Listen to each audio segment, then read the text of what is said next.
I didn't know about the Lord. I didn't know there was a God that had plans to prosper me, not harm me, plans to give me hope in the future. I didn't know about that. So I went back to Melbourne, a fearful young boy, didn't know what to do with my life.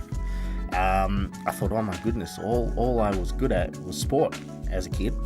And, what am I going to do now? My contract's over. I've got to go back to Melbourne. What am I going to do now? I felt like a failure.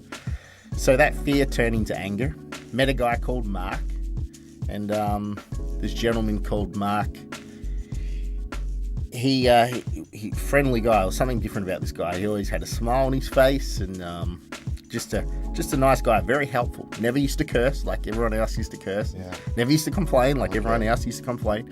Something different about this guy. And one day we were working in the factory and he said to me, Trent, do you know Jesus? Huh? And I come from an Anglican Church of England home, religious like Catholicism. Yeah. So I said, yeah, sure, I know Jesus. That's God's son. That's the reason why we eat fish on Good Friday, because that was a tradition. Okay. We used to eat fish on Good Friday, Catholicism tradition. Yeah. So he goes, yeah, but that's also God in the flesh. I said, what do you mean it's God in the flesh? He said, it's God in the flesh. He said, why don't you come to church? And I said, yeah, I'd love to come to church. So I went to church with Mark, and I remember walking into church, and everyone was so friendly, everyone was so nice. And at the time, I was an angry young kid because my dreams got taken away from me, and it wasn't anger, it was fear that turned into anger. Yeah. I just didn't know how to cope with things. Sure. So I didn't want to speak to anyone, I didn't want to talk to anyone. Everyone was so friendly and nice. And I remember Mark said, why don't you sit up the front with me? Mark, you know what, I'm going to go sit up the back. You can be in the front. He's such a graceful, nice guy. He said, sure. He calls me Trenny. Sure, Trenny.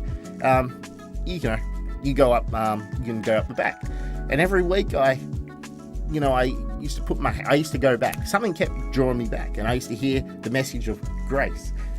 God, it doesn't matter what you've done in your life, God forgives you. God's got plans for you. I used to put my hands in my head like this, and I used to pray to God. And I say, God, if you're out there, if you're real, Jesus,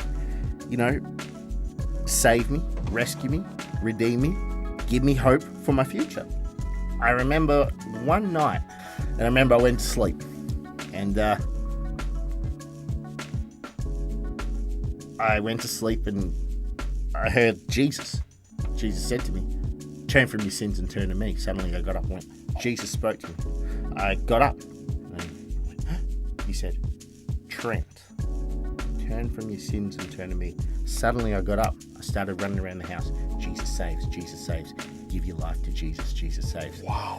My grandmother's in the room behind me and she's like, Trent, are you okay?